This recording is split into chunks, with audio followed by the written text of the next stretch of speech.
Sometimes I just don't get it. The University of Pennsylvania has a new course called Wasting Time on the Internet. It's English 111 by Kenneth Goldsmith. I sometimes don't understand. I think people can learn this without having to go to school. This may be proof that you never need to go to college or a university in this nation ever again, because if this is what they're teaching us, we certainly don't need it. And to imagine wasting time on the internet. Well, if you want to waste time on the internet, stay tuned. I have a video for you. This is our 4-poster deer treatment bait station used at Highland Hill Farm. You can come to the farm and see how we have this set up. This is a demonstration unit that we have showing deer eating at the feeder. The feeder has a trough, and it also has a hopper that feeds the trough and limits the amount of corn being used. This is a picture of a deer before treatment by the USDA at their test station. This is a deer after treatment at the USDA test station.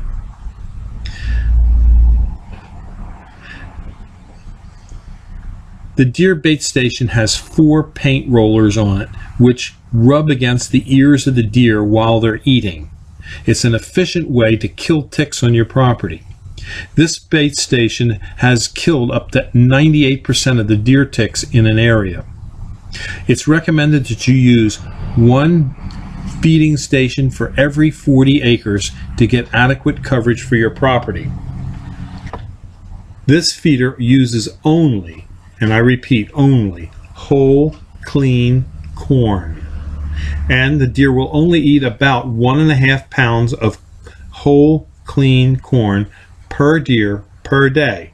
So it's not that much per deer to feed these deer and treat them. The storage bin for the corn on the deer bait station can tell you how many pounds of feed are being consumed by the deer.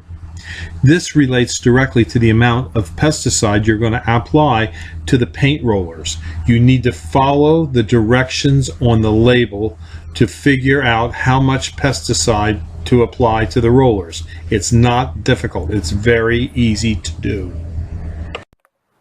This is the applicator gun. By squeezing this, fluid will be sucked up through this tube that goes into the can. This is the pesticide. Follow the application directions and wear gloves. This is a new unit, so it's not dirty.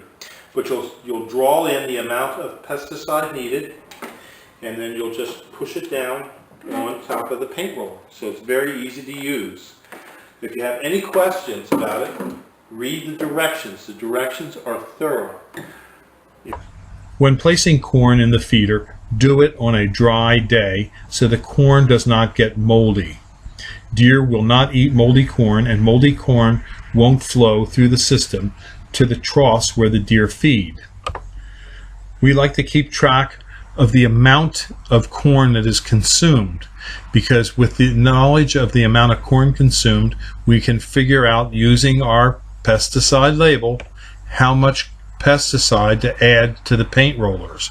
Also, we like to make sure that in the trough where the deer feed, there isn't much corn.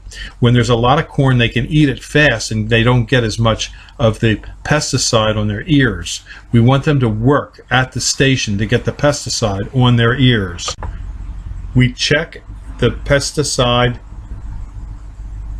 We check the station once a week to make sure that the hopper where the deer feed from is clean and that the corn will flow out, that we have corn in our storage bin, and that we have the correct amount of pesticide on the paint roller applicators. In this manner, deer in your neighborhood will become your tick-killing machines. The efficiency of this feeder in eliminating ticks in an area can be upwards to 98%. A 98% reduction in ticks will mean that your likelihood of catching the Lyme disease will dramatically go down.